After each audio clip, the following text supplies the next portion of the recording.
Thank you, everyone, for being here. Just a little housekeeping. So your mics, you know, we could accommodate 4, but when you're done, it'd be helpful if you turn them off, Governor.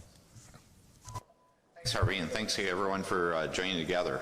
We've had a productive week with this last week, and I just decided to highlight a couple of those items. First of all, it was great to do a press conference with the mayor on Monday talking about the KWA, and that after a very careful review and spending a lot of time looking at it and looking at the history of that that project can move forward, and we were happy to provide some support on a connecting pipeline that'll make more options available. So I think that was a very progressive move and thoughtful move, and I appreciate the mayor and city council having good discussions and working through those in a very thoughtful way. So that was very good. The other one is we had a press conference with the EPA yesterday where they talked about the filters now being viewed as effective for everyone, essentially. And I'm talking about how extensive testing have showed how well they work and that there's general improvement in the water system. So I think that's another progressive step. The other thing I would mention that I'll be signing sometime this next week is the budget for the state of Michigan, where the package we asked for was fully approved by the legislature in terms of more than $230 million when you include the supplementals to provide additional resources to support the recovery effort here. Everything from educational efforts to health efforts to water infrastructure to economic development. And that will be, again, part of our continuing action items here is to make sure we monitor and implement and keep track of those resources to make sure they're making the biggest difference possible to improve Flint. So I'm excited to have that moving forward, and I look forward to doing that in partnership with the city, the county, and the federal government. So let's keep this partnership model working well. I appreciate it. So thank you.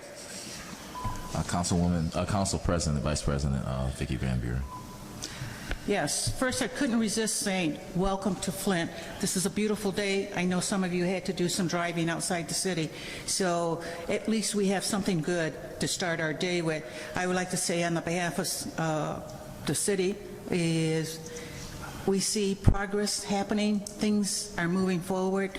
It's not, you know, maybe fast enough, but it's moving, and I think that's because of the teamwork that exists here of this committee in bringing the different municipalities together from the state, the county, and the city. So it takes a while to have that understanding and communication, but I agree with the governor. Things are moving forward, and we need to continue that partnership.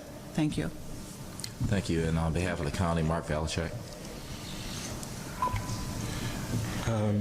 The county is pleased to announce that Flint was one of 50 cities selected for the Invest Health initiative under the Robert Wood Johnson Foundation. The county, along with MSU, U of M, and community-based organizational partnerships, were a team that put a proposal together and got Flint qualified for that new initiative. So we're excited to see how that might work with this. Well, thank you, Mark. The next item on the agenda is the water quality status update. This was a recommendation that was made at the last meeting, and we'll have this item on the front end of each agenda going forward. So with that, George, and then Kathleen Kalinsky. Yes, thank you. We got a couple of real quick things to go over, Bryce and I. First, I wanted to talk a little bit about the high lead response visits that we've been conducting out in the field. And basically what we do with these high lead response visits is anytime a residence has a result of greater than 100 parts per billion or 150 parts per billion, we send a team out to them, and the response time is based on those numbers. So for 100 parts per billion, it's within 7 days. With 150 parts per billion, it's within 2 days. And we go out there with a team of members, someone from the DEQ, someone from HHS, a community member, and a police officer. And we go out, we provide commodities and education and outreach materials on how folks can protect themselves and their families, We ensure that the filters are installed properly, and if not, we provide instruction how to do so. And while we're there, we provide a lead service line investigation to see if we can find any lead service lines. The good news about that is these visits are way down. At the peak of this issue, we were conducting as many as 15 a day throughout the city, and right now we're down to about, over the course of the last couple of weeks, 5 or less a week. So that's down dramatically, and we attribute that, well, we have to be honest here about the data. The number of residential samples that are coming in are down, but the amount that these visits are down is even greater. So obviously things are improving, and so to give a representation of this, to do kind of an apples-to-apples comparison, if you look at the round 5 data from the original Sentinel program and round 1 of the extended Sentinel, there were 124 sites that participated in both of those rounds. If you look at the round 5 data, 79% of those were at 15 parts per billion or less. In round 1 of the extended Sentinel program, that was all the way up to 93.5%. And that's a rather dramatic improvement. And in the extended Sentinel program, we focused on the most challenging lines that we could find. So we included lead service lines, we included other sites that were identified as tier 1s. We looked through our data in the regular Sentinel. We picked the highest lead and the highest galvanized lines that we could find, and so we tried to make this as challenging as possible. So the fact that we're up to 93.5% is very encouraging. And in addition to that, the range of results has tightened dramatically. In round 5, the results went from not detect to 1,111 parts per billion, whereas the first round of the extended program, the high was 177. So our spikes are dramatically smaller. And then in our discussions with EPA, they've conveyed to us that their data very closely parallels what we've been seeing. They saw a very dramatic improvement over the course of May. So that said, I'll turn it over to Bryce. I won't add anything to that, but I just want to make a quick announcement that we are beginning the early planning stages for a water infrastructure summit in the city of Flint for this fall. It's going to occur between that time after the election and before deer hunting season. We're looking for a venue in the city of Flint. The city will be a co-host with the state and probably EPA as well. This is obviously to address a number of the issues that are specific to Flint, aging infrastructure, declining population, but it's not just for Flint. Obviously this is a statewide and a national issue as well, so we're hoping to attract some really well-known national speakers as well. Some members of this group have been involved already, but if you have interest in being part of that, please see me. We would like your input.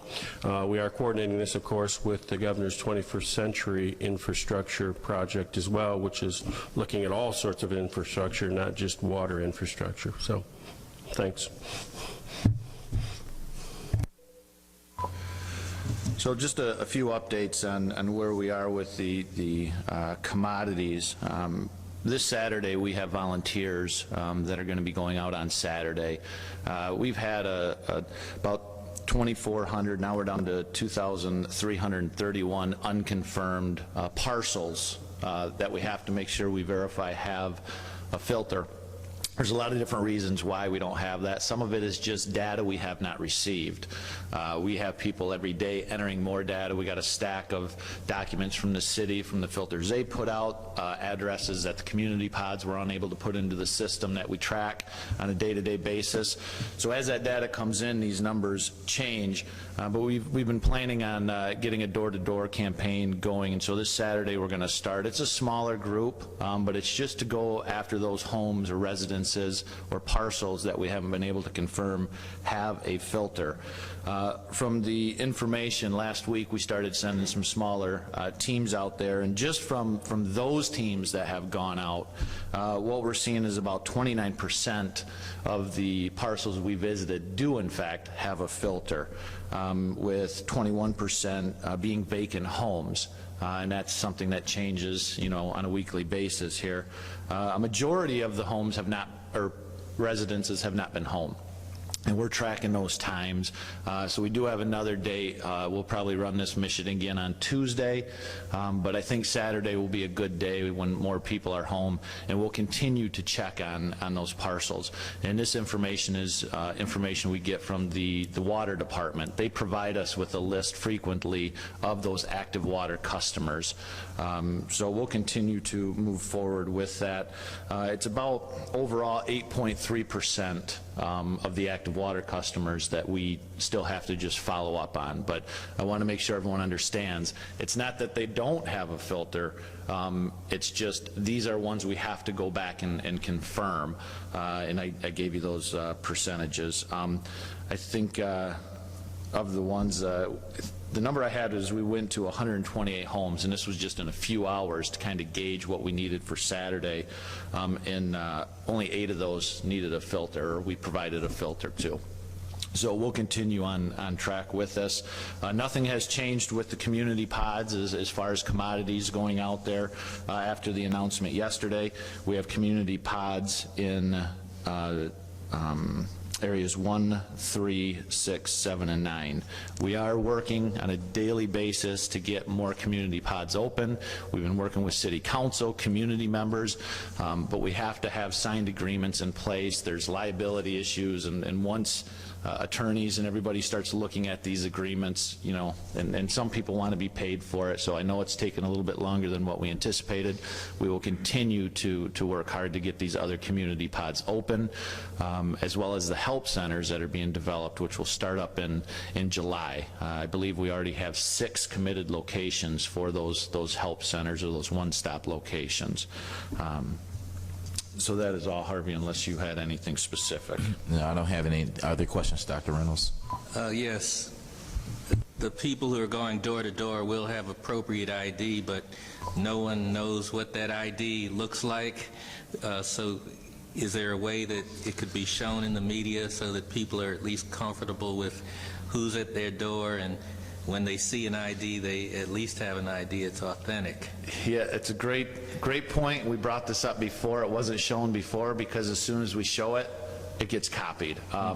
But what I will say, and I will check on that, Dr. Reynolds, because it is a great point. The identification they have are the blue ones, and they have a silver security seal. So the ones that you kind of move around and it looks kind of like a hologram, that's the state seal that's on there. That'll be very difficult for anybody to copy.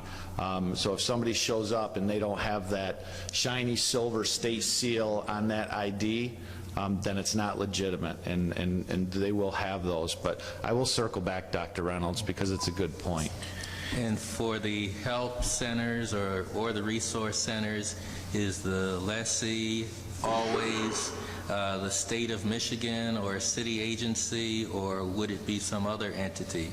They're faith-based organizations. I don't have the list right. Or the people who are requesting use of the space. Is it always a state agency? Is that? No, these are agreements that they're just volunteering to take this on. So they're the ones that are actually managing it and running it. So it could be Amazon or PepsiCo, or that's what I'm trying to get to. Yeah, it could be. I think the ones we have right now, though, I think a majority of them are faith-based organizations. We're really looking for the community groups to be the ones that are. Those are the people who are leasing, but the people who are asking to use the space, who is that signatory? Is it a state agency, a county or city agency, or a private corporation? I would have to get back with you on it. I'll have to look at that, sir. I don't recall seeing that last page of the agreement, but I'll see if I can get that to you before I leave. The reason I bring it up is because my church has been approached, and I noticed that Amazon LLC is the party requesting to lease space? And in order to advise my church properly, it was a surprise to me, so I'm trying to get It to is the to me bottom of too, and I'll get an answer to you before we leave the meeting today, Thank sir. Yeah, just one other thing, Chris, that would be good, and I don't know if we're doing it already, but this is always an important one that we learned even from our own training and cybersecurity stuff. For people visiting homes, or even your question, Doctor, which is a good one, there should be some phone number that people should always be able to call and have someone answer to confirm that here's the individuals, that this person is supposed to be in your area, or here's the list of people that are out that are working with us seeking to do these things. So we should make sure that that phone number is something that a resident could always say, well, excuse me, I want to go make a phone call. And have it be to a number that you know is secure, that you can trust the answer you're going to get to confirm. And I can always find Captain Kalinsky, that's why I asked him. And that's a great point. Actually, we did have a number last time. I don't think we put that out. We will circle back and get that number out to everybody. The local emergency operations center is actually coordinating this, not the state EOC. We're working with them, but we kind of handed it off to them just because they're actually right here. So we will get that number out, sir. Any other questions? Okay, we'll try to do this as we make progress in the city, so that we can really inform the community as they're watching some of this stuff on live stream. The next presentation is with Paula Cunningham and John Kavanaugh with AARP. It was when we did a number of the visits out to the community, there were a lot of questions regarding the senior community in Flint, and because the focus with lead really is for children and those the children who are developing. But the seniors had questions, and so we asked AARP to come in and to assess, and then so that it'll better inform this group, and we can probably get better information out to that community. So Paula, thank you for doing this. Absolutely, thank you, and thank you for allowing us just a little time on your agenda today to share with you the work that AARP in collaboration with many others is doing in Flint. I'm looking around the room, and many of you may not know who or what AARP is since you look so young. So just give me one moment. We are a nonpartisan, a nonprofit organization that our social mission is to serve the needs of seniors, or those 50 and older, to make certain they live their best life, the best quality of life. There are 38 million members nationwide, and there are 1.4 million members in Michigan.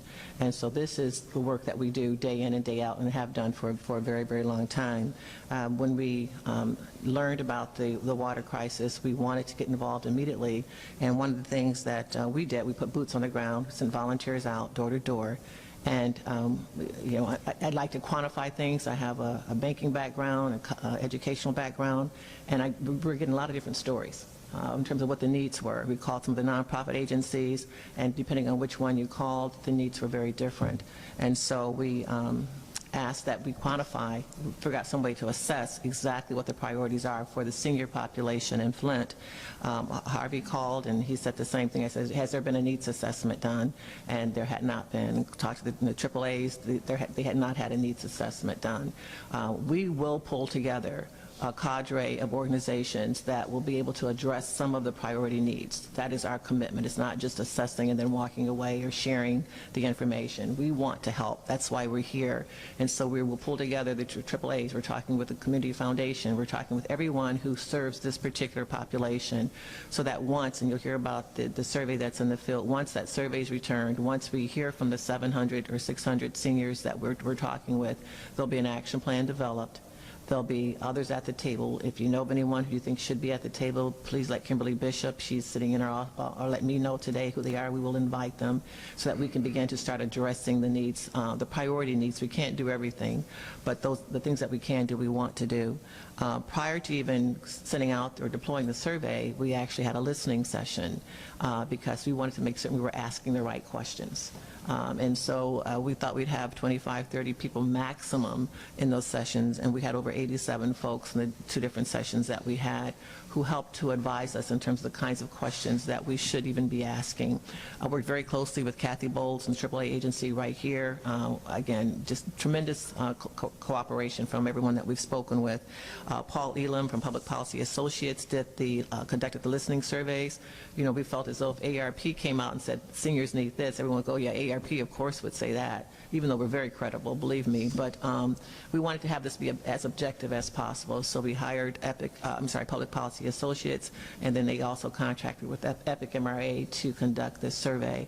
John Kavanaugh is here today to share with you the preliminary results of the survey. There are no hard copies because the survey is still in the field and it is not completed yet, but we wanted this group to at least know what's going on before everything's finished and finalized. And again, very much appreciate all the cooperation we've received from the governor's office in terms of looking at the needs of seniors. Even Mayor Weaver, when she learned that we were doing this, said, you know, the seniors have been on her for saying that their needs aren't being met. And so they have different needs, very different needs than children do, and we all want to make certain that our children are taken care of. So that's why we're here, that's what we're doing, and John, I'll bounce the ball to you. Thank you, Paula, and thank you for the invitation. As was alluded to, we're in the field right now and should be wrapping up very shortly with a 700 sample survey of seniors within the confines of the city of Flint, age 60 years and older.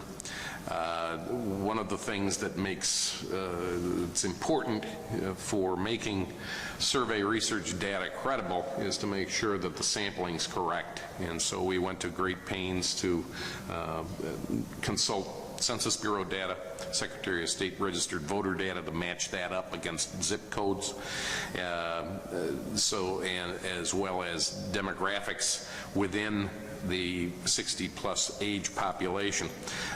Once this is completed, I'm very confident about the representative nature of the survey, as it should be.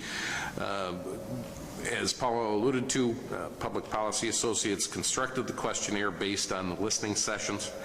It deals with the water crisis and perceived effects on health, difficulties or not in obtaining bottled water, use of bottled water, difficulties or not with water filtration, the extent of filtration systems within a household, difficulties or not with appliances, and difficulties or not with water bills. As might be expected among this population, the concerns about health and financial security are a little bit more acute than in the general population.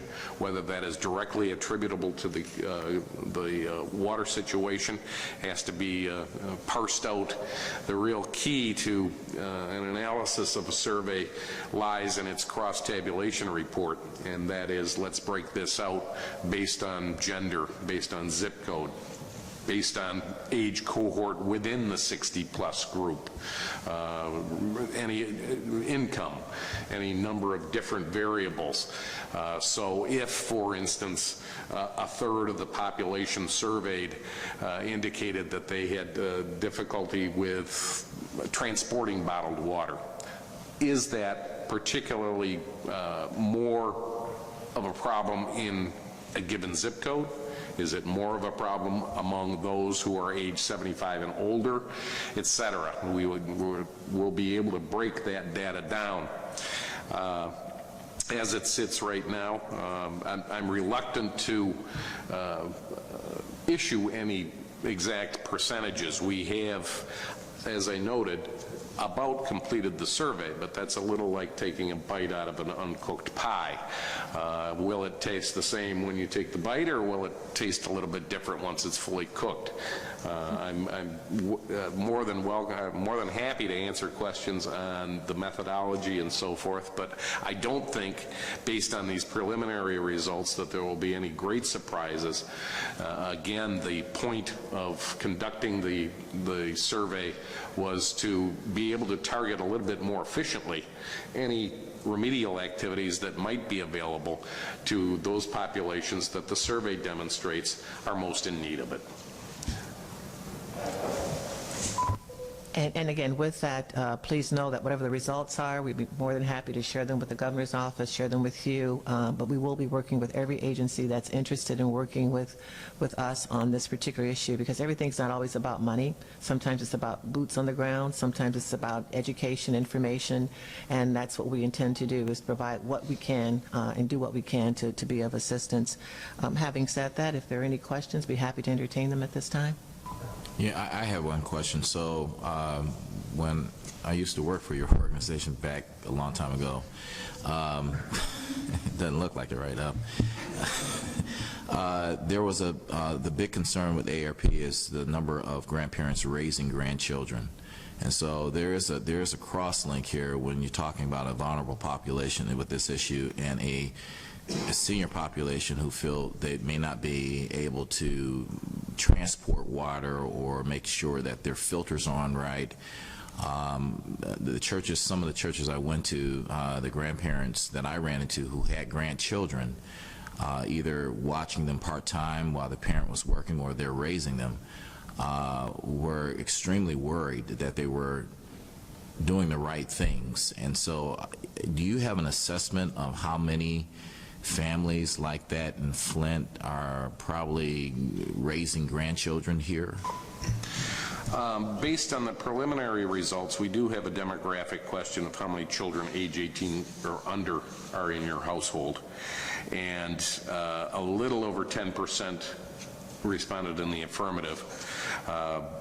Whether or not that comports, I don't have any other base data against which to compare that, if that's within the margin of error or not. But at least 10% on these preliminary results are seniors age 60 and older who have someone in their household who is age 18 or younger.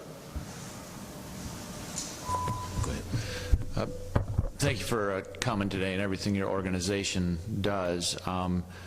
With that survey, did the respondents give you the ability, if there are specific cases that we are able to reach back to that address? So, for example, if we're seeing that there's a large population that doesn't have a commodity or has a specific issue that the state or local EOC or state or local government can assist with, are you able to go back and provide us with that information so we can assist? A question was not included to garner permission to release a respondent's name. It's kind of the sine qua non of the business, is the anonymity of the respondent and the confidentiality of the responses. We did, however, include and provide to the respondent a toll-free number if they had any further questions, and did note for them that the AARP had commissioned the survey. There are at least 2 touchstones there then for respondents to go to. But as far as being able no. And I figured as much. I just wanted to ask them, so when they call that number, is that your number? And if so, if we could just make sure we connect so we have a good process in place so you can get to us or whoever that is so we can direct those resources or help in any way possible. Absolutely. And ARP has committed to continuing to work in Flint. So it's not just this one project, and once we come up with an action plan, we'll be gone. We are going to make this one of our communities of presence and continue our work for a number of years here. So they're recognizing our faces. We've been involved quite a bit. Again, Kimberly will be the one who's a contact person here for Flint, so they'll know how to contact us. Even if they don't dial the number, we'll show up in big ways here.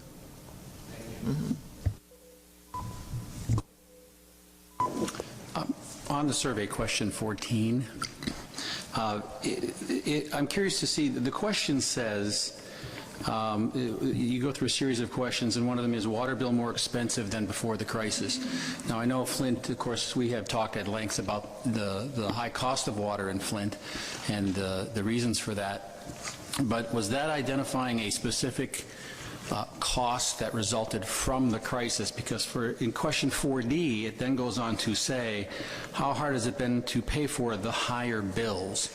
And I'm not sure that the bills are higher than they were before the crisis, and in fact, now with the water credit, the bills have been significantly reduced. So I don't know what the progenesis of that was, what the thinking was on that question. Again, PPA, Public Policy Associates, was conducting the listening sessions and had primary responsibility for crafting the questionnaire. It does note, however, that there is a skip pattern. Only those who, the roughly quarter of the respondents who indicated that they believe their water bill is more expensive now than before the crisis, were asked the follow-up on how hard is it to pay. Again, to directly answer your question, I don't know what the progenesis of that, the rationale. Okay, so it could just simply be that people perceive it's more expensive because of the crisis, and therefore, what's the response of those folks? Yeah, that's one of the things that we heard in the listening surveys repeatedly, that even though there had been, and you'll have to help me here, even though there had been some relief from paying a water bill for a month while they were flushing out their, the water system, the filters and all that, that then the sewage bill went up. And so that they perceive, whether it's actual or not, that there was an additional expense, and that even after, so that's why we asked the question, that's why that skip pattern is there. I believe that's why PPA put it in there. That's a good question. Any other questions? Okay, well, we look forward to your survey and the response. Thank you, Paula, and thank you, Phil, for actually, John, rather. I'll call you Phil Kavanaugh, just... You don't want to be that. But thank you, John, for... We're nothing if not prolific. Yeah. for your work on this, and I think it's going to help us a little bit as we basically communicate outcomes here in the city. The next, and we're way ahead of the agenda, so Mike, you can take your time if you want to. So the Policy Committee. I'm not sure I can talk slow, Harvey, but I'll give it a shot. 13 of the FWICC recommendations were assigned to the Policy Subcommittee of the FWICC. We are progressively moving through those. 2 of those recommendations, Recommendation 5 and Recommendation 29, requested that we urge the EPA to take certain action.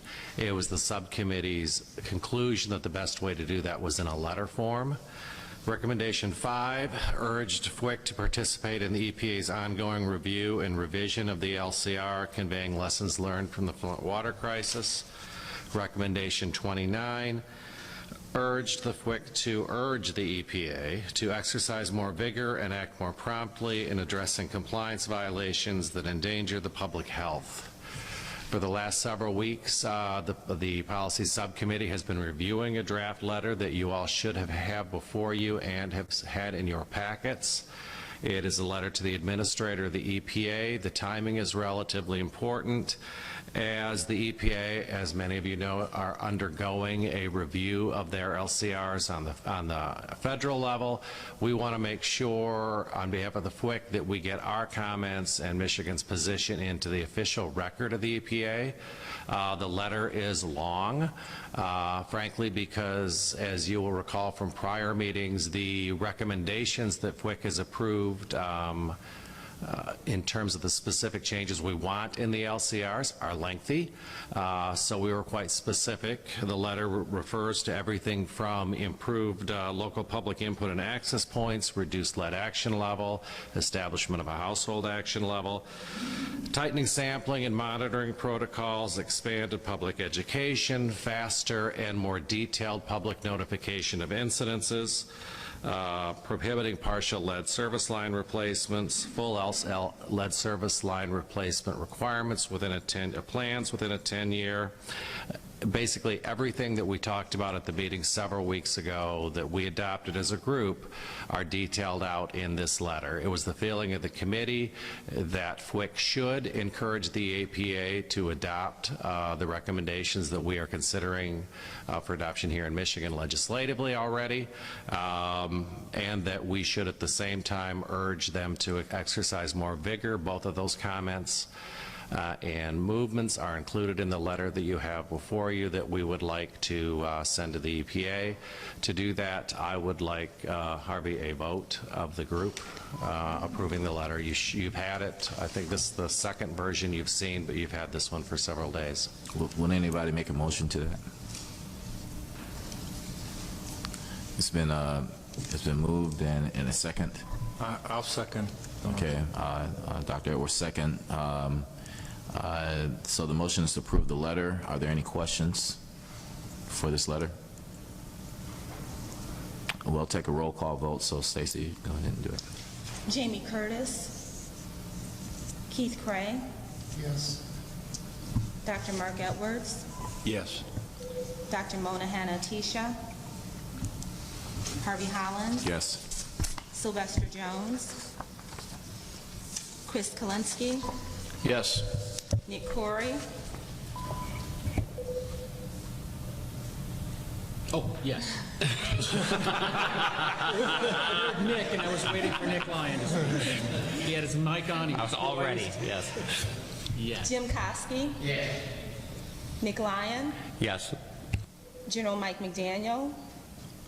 Dr. Lawrence Reynolds. Yes. Dr. Laura Sullivan.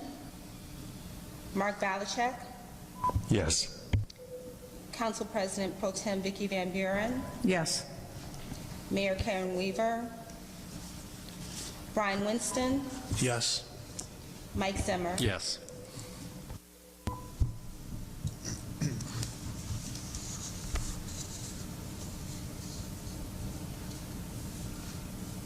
Twelve yeas, 0 nays.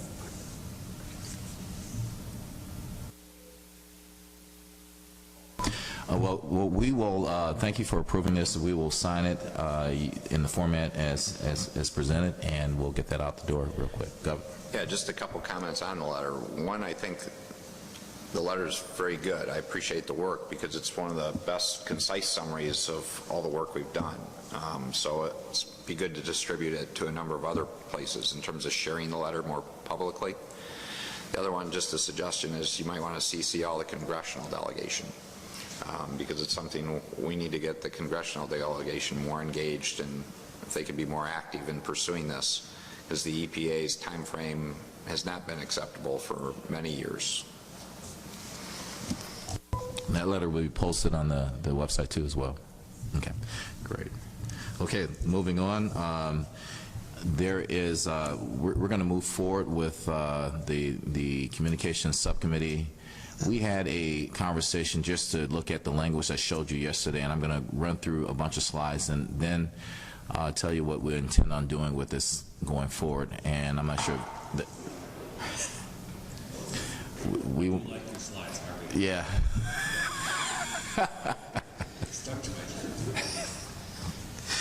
Okay. Okay. So we have problem end statements that we will fold into the action task force tracking system. I'll run through this real quick. The provide health and human services really is that those exposed to Flint water since April 2014 will have long-term access to affordable, healthy food options, health care, child care services, and education. That's the language that we think will move forward, and we'll get close to next week. We'll want to finalize this, so if you have any questions regarding this language, you should speak up now. The Water Infrastructure Subcommittee, Flint's water system is effectively monitored and well maintained to provide drinkable and usable water now and into the future. That is the goal for that subcommittee. The goal for, or the end state for the water quality is the emergency order has been rescinded and additional safeguards are in place. for Flint residents to assure drinking water quality testing for more than a year that meets or exceeds existing state and federal standards. The Communications Subcommittee, Flint residents and stakeholders benefit from a quality of life that comes with safe water and safe communities, jobs and opportunities, and quality education for learning. Decisions impacting health and wellness will be fair and transparent, and communications respectfully in two-way learning forums. The Policy Committee has the drinking water quality for Flint and Michigan residents is subject to the strongest standards and testing monitoring protocols in the country based on the best available science and subject to stringent communications and notification standards that respect the needs of all residents in an open and transparent manner. In the KWA, in statements, Flint residents and stakeholders have a clear picture of the components of fair and accurate costs and water rates that will support a water delivery system that provides affordable, quality, drinkable water for residents of Flint. Those are the statements. Now, I'm not going to dwell too much on this, but you've seen this slide before, and what we want to do, those arrows that point to an outcome or indicators, are goals of this dashboard. There are 5 goals of this dashboard. Those end statements that you see will be woven into those 5 goals, and the document that I hope to have something, it's not in your packet, but just to take the health and human services as an example, we will state the goal. We wanted to also put on that the date that this is being presented, the actions completed as of that date, actions ongoing, and % overall completed. And then at the bottom, key actions to be completed by the next reporting cycle.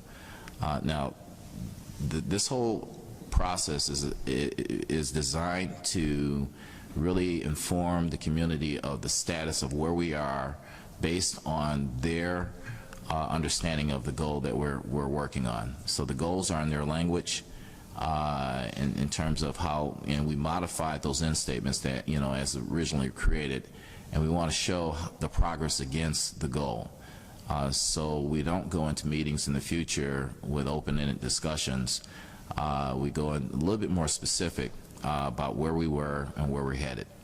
So with that, I'm just going to open it up, particularly on this last slide, to any questions or concerns or other stuff that you would like to see on it. But it should be very short and simple, not rocket science for folks to really understand the progress we're making. Scott, you have any comments? Mike, I know that you've been working on some of this stuff too. Go ahead. In terms of really getting after capturing all the actions, I think this is a great way to identify that. The only suggestion I might add is that because we have some activities or actions that will be completed but ongoing, we may want to add completed - ongoing, so we can truly capture and make sure everyone understands while something may be completed, it's an activity that will continue in the future, and we can work with you on that, Harvey, obviously. Okay. Any other comments on this, Dr. Reynolds? Just as an umbrella and a broad policy issue, that's one of environmental justice, and that entails, number 1, health is the primary consideration in all decisions, and number 2, that we look at the life course, because with lead specifically, these exposures now may have effects years from now, and when we look at environmental justice, we've got to consider those things, health in all things and effects across the life course, not just what's happening this month or the next 3 months. So if we can get some attention to that, I refer you to the December 10th Environmental Justice Report that was submitted, and it provides some good information. The problem is it focuses on race and economic status, but it doesn't cover things like geography or age. So a decision that may be appropriate for, say, someone, a young adult, may not be appropriate for an infant or a senior. Okay. I know it's a mouthful, but somehow we've got to distill that commitment down to a statement. Now that I figured out I'm a pediatrician who's a senior. Okay, just a little bit on that, your point, Dr. Reynolds. So there are 5 goals that we've talked about for quite some time in the committee here, and are any of those goals arranged in a way that captures what you just said in terms of environmental justice? They do not explicitly say so. It is implied in, if you go back where it talks about respectful audience, and let me see. In the communications? Yes. Okay. However, the issue of making health in all things and health the primary consideration, that is absent. Okay. And then also looking at the disparate impact. And it's not just race and income. Sometimes it's a geographic location, and sometimes it's someone's location in the life course. Okay. That's more of a public health philosophy, and I could throw the ball to my public health colleagues on this one.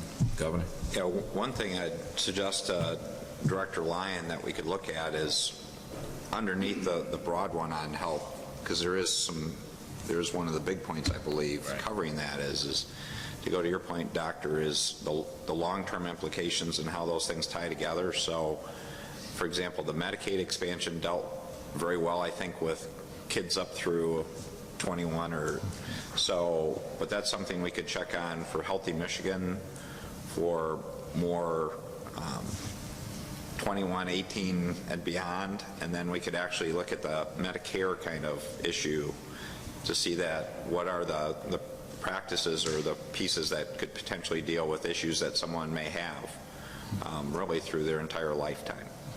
So I'd ask Nick to take a look at both Healthy Michigan and the Medicaid piece of that, if that would be helpful. I think it will be, and I'll get on. Thanks, Dr. Reynolds.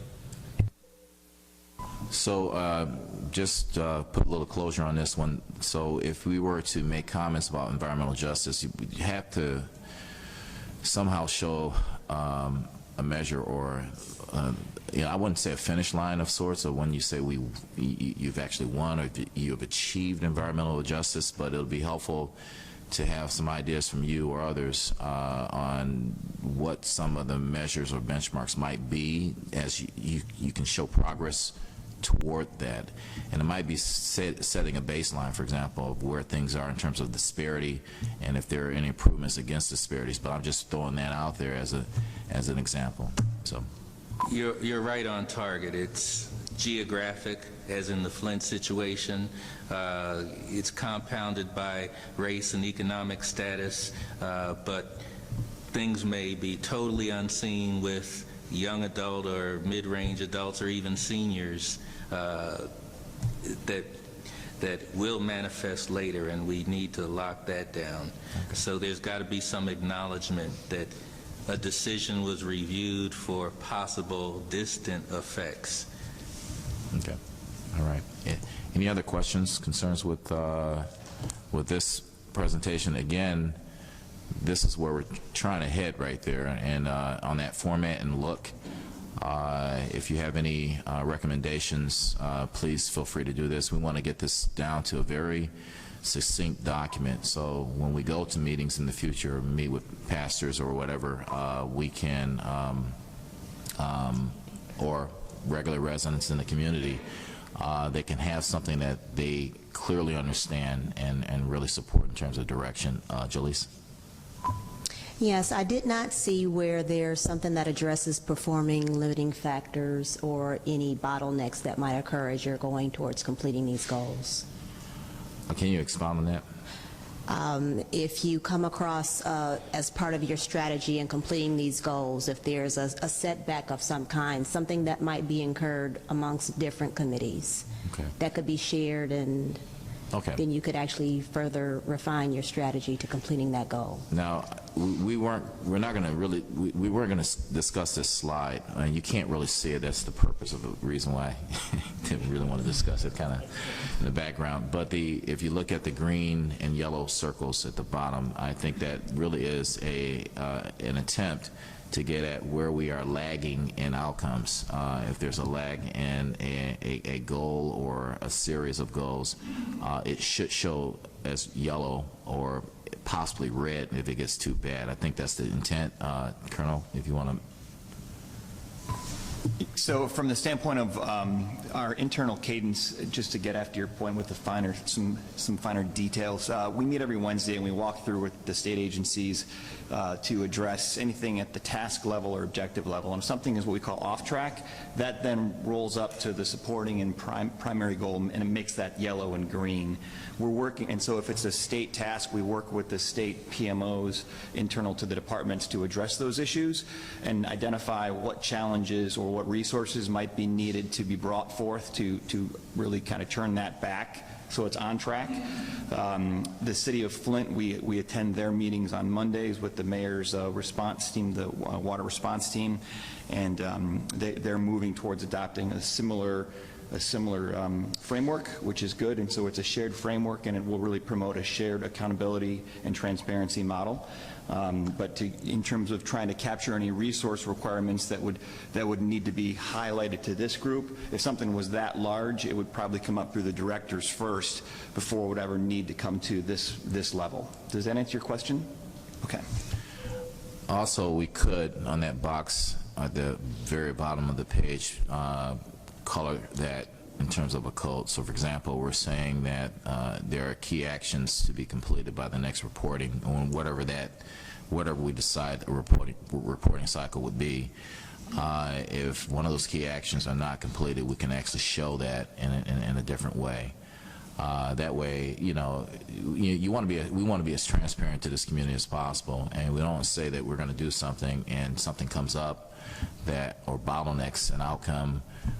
We can then explain the reasons why that outcome is not achieved, and I think that's fair for the community. Jaleesa, it basically gets to what you're talking about. Okay. Any other comments with this?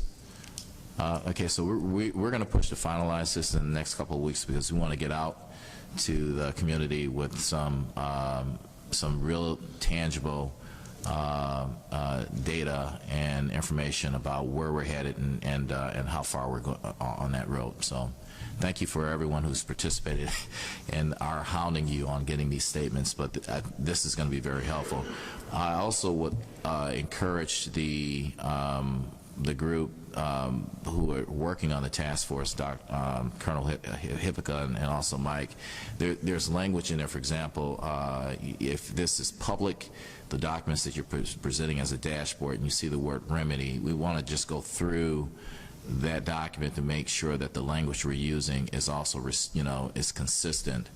And I pick on the word remedy because that's not accepted in this community, and it's all throughout the other documents I've been reading. So I know that Rich Barrett and I and others had a very good call on making sure that we're communicating in a way that folks can really understand the outcome. So we'll like to wordsmith any other documents that will go out for public review.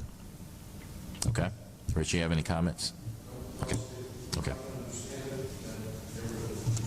All right. Okay. Next is the timeline for the schedules that we have. You all received the work plan dates. Oh, thank you, Stacy. The July 8th, the City of Flint will present its response to the Flint Water Advisory Task Force recommendations. As you remember, in the 44 recommendations, there was a section for the city. The city wanted to take a review apart from everything else that was going on, and they will be prepared to talk about that on July 8th. Now, all the committees that will present their recommendations. This is kind of a recommendation that will go out for the entire FWICC committee, and then we will have a final review and a vote on August the 26th. And we'll present those recommendations to the governor in a letter on September the 2nd. The Health and Education Committee will go also on July 8th, July 22nd, KWA, and the Flint and the Water Quality Infrastructure subcommittees will present on August the 12th, Communications Policy, and then we'll have a final review of all this, and then a vote on the 26th. And so if you have concerns with the timeline or the work plan schedule as presented, please let us know ASAP. Otherwise, this is pretty much locked in stone. We're going to move forward and get this done. Okay. Any questions regarding that? Okay. Go ahead. Jump in. I know we're getting close to the end. I did just want to, I wanted to acknowledge David Samaniego in the audience. He is our federal coordinating officer from FEMA. I've worked disasters in the past with David, and he's pretty much the right hand, and I'm the left hand of this from the response side of it, from the State Emergency Operations Center and FEMA's response. And so I just wanted to acknowledge Sam. He's been very beneficial to the state and a huge asset. We're very fortunate to have Sam in our state when we have disasters and emergencies. And on one hand, I hope Sam doesn't come back, but on the other hand, if we need help, Sam does come back. So thanks, Sam. Okay, the next meeting, July 8th and 22nd, will be at the G-Card building. So that's where we'll be. And any remarks or comments from any other members around the table about anything? Rich? Harvey, if I may, Dr. Edwards, it's great to see you. Welcome back to Flint. And I was hoping that you might just give us, I know it's not on the agenda, but that you might just give us kind of a up-to-date briefing relative to the science and the recent announcements and your perspectives on how we're doing and the speed at which it's occurring and anything that you feel this body really needs to know. So I think that from an engineering and science perspective, that things are happening almost as fast as they can in terms of trying to heal the system. The orthophosphate, by all accounts, looks like it works. It is working. It's taking time. The flushing program that we've seen and implemented in the homes that actually did do the flushing to try to clean out their pipes, that's had some pretty remarkable benefits, both in terms of the lead leaching to the water and also to the color that's coming in, that it really cleaned out of a lot of those rusty particles that had been accumulating over a long period of time. And I think, as you all know, and judging by the number of people here today, the Flint water system is currently probably the best scrutinized, most scrutinized system in the world at this point. And you have a lot of people looking at it and trying to find problems, and in general, other than lead, which we know about now and by all accounts is dramatically improving, the system is probably better than it has ever been in most respects. The EPA's program to monitor the system, the distribution systems, the trihalomethanes, the disinfection byproducts, and their automated flushing to move water through the system on a regular basis. All of these things are having a dramatic beneficial impact. So I think, you know, there are other issues obviously that remain, and those include the lead pipe issue, the infrastructure issue, but these are long-term problems that have to be dealt with, and they're certainly not unique to Flint, although I hope that what we learned from dealing with those problems in Flint, that those lessons learned can be used to help other cities who are in similar circumstances. And We're also, this week, we're doing more disinfection byproduct sampling. This is a follow-up to work we did earlier, specialized sampling to see if there's anything unusual happening in the Flint system. And so far, we've brought in not only us, who we consider a third party, but we brought in a fourth party and a fifth party to look at it as well. And so far, nothing unusual happening with disinfection byproducts in the system. So, I'm really pleased with the progress the system has made and the amount of scrutiny that this has been getting, and I think it's good not only for Flint, not only for Michigan, but the whole United States to see the system get back up and running and on its feet. If anyone has any specific questions, I'd be happy to answer them. The issue of the filters, we'd commented on that earlier, that we thought initially the filters were going to work for all sensitive populations. Our laboratory work and our field data supported that, but early on a decision was made by the feds to be err on the side of caution, and I know that created a lot of confusion amongst Flint residents to see the filters work, but maybe not for everyone. But that was completely out of erring on the side of caution. All the data we've seen shows the filters work. They work great. Whether residents trust them, that's a whole different issue. But all the data has shown that these filters work and are very, very effective. Yes. Dr. Edwards, I wanted to know if the sites that you're sampling from, are they the same sites as perhaps EPA or DEQ?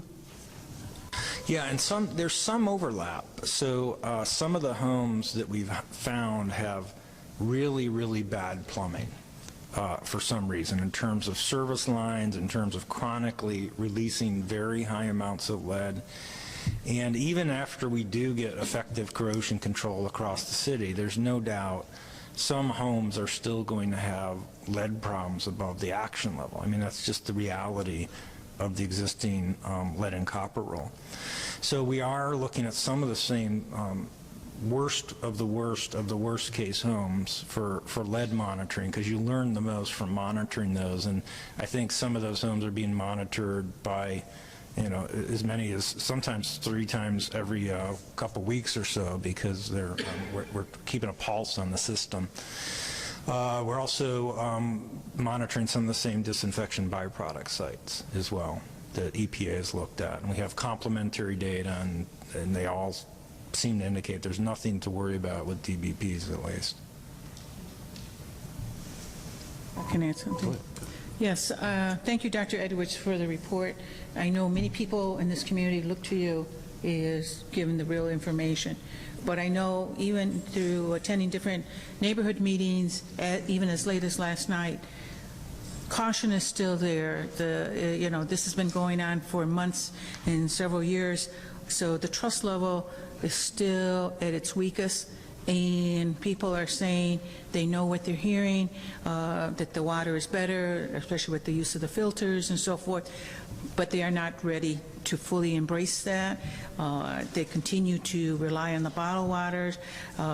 Some have even talked about acquiring more bottles so that way that it'll still be available for them, because they just feel that with this type of information, all of a sudden it won't be available. So I'm just trying to bring a little reality to this. And I think it is kind of what the feelings are of many people in the city. Thank you. Yeah, I'll just affirm that. I mean, there are people Flint residents we've been working with since August 2015, and many of them look me in the eye and they say they love me, they trust me, but no matter what we show them, they will never ever trust those filters. They just said that as a matter of fact. That's a reality. On the other hand, I do think we need to look at this bottled water issue, because no one has really looked at what happens to bottled water that's sat around for very, very long periods of time. And the perception is it does kind of start tasting bad at some point, but so I think we need to look at that a little bit and just say, ultimately, at some point, storing bottled water for long periods of time might end up at a worse place than using tap water with a filter. In fact, that's very, very likely in terms of healthiness and how good the water tastes. So that's a message we might need to get out there as well at some point. Go ahead, Dr. Reynolds. As a Flint resident, we have a series of challenges, and we have two issues. One is the lead in water. The other one is germs in water. And so if we can answer the lead in water issue, but I would still advise my patients to have at least a week's supply of water in the household for the bacterial problems or the disinfection problems that will arise over the coming months. And that's consistent with what is it called? Homeland Security recommends anyway, that you have a week's supply of water in case of an emergency. So somehow we've got to harmonize this message so we don't say, oh, as long as you have filters, you're all right, and then we have a bacterial contamination that says bypass your filter or flush your filter or remove your filter after contamination. So we just need a consistent, harmonized message that will allay some of these concerns that our Vice President of the City Council brought up, because I heard it immediately. And if you read the local papers, what's on the front page? The person who supplies our governor with water says, I'm not using filtered water because of the chloride problem, I'm using bottled water now, if the newspapers quoted her correctly. So it is a real concern, and that message has to be harmonized, plus with the letter that came from the EPA that once again was on the front page of the newspaper. You can't say one week there's significant long-term problems and then address one aspect of that problem the next week. So we really have to be attentive to our message. You know, piecemeal is not always going to work effectively. I'm just sharing that with you because I got a flurry of emails and conversations yesterday. If I could just, one thing I would like to just mention is 3-day supply of water is what FEMA DHS. I just want, because a week's worth of water, that's a lot. So based on what Dr. Edwards said, I just want to make sure people are not stockpiling that much water. I'm just a paranoid Flintstone. Yes, sir. And so that's important to know, but that 3-day supply of water is for anybody in the U.S., right? Not unique for Flint. Mm-hmm. Okay, so, you know, so you're right. So the harmonizing of messaging is really important for anyone to hear this and believe, you know, or saying that FEMA is recommending that Flint keep, and definitely it is a recommendation across nationally. The other thing is that we will be hearing something from the work that Nick Lyons and also Dr.